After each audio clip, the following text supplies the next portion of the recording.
I doubt that very, very much. And you know, I don't comment on daily volatility of markets here or there. Markets go up and they go down. And you know, when we do a forecast, we do that taking into account all the policies that are confirmed, all the decisions that are made, and also trying to assess the confidence impact that some of those decisions are making. And it is a fact that the trade tensions that we are seeing, the trade, particularly the tariff decisions that have been made, are having an impact and are clearly eroding confidence in many corners of the world. We are seeing the beginning of it, and that's the reason why. It's not the only reason. There are other reasons as well. Some, you know, the country most affected by our downgrade is Iran, because of the, you know, incoming sanctions.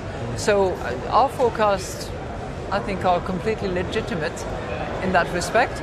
And they're not downbeat, you know. 3.7, it's nothing to be ashamed of. It could be higher.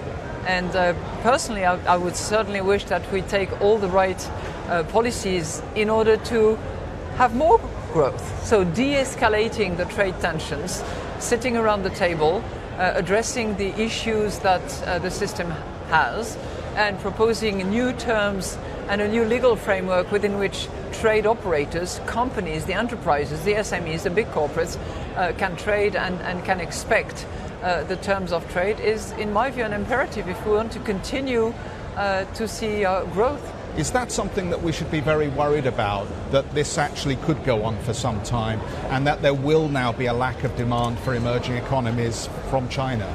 Well, there is certainly a concern in the emerging and economies and in the low-income countries as well about that risk, that growth in China slowed down to the point where raw materials, supply chains are disrupted. But you know, this refocusing on the domestic economy is not something that is new.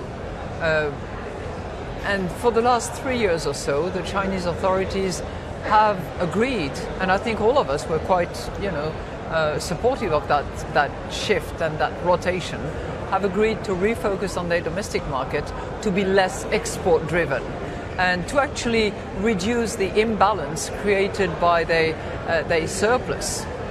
You know, we all celebrated that, moving from an almost double-digit surplus account to, you know, 1.52% is partly caused by the refocusing on their domestic market. Now, if that was to accelerate, clearly there would be spillover effects to other countries that are part of the supply chain, either through raw materials or the organization of supply.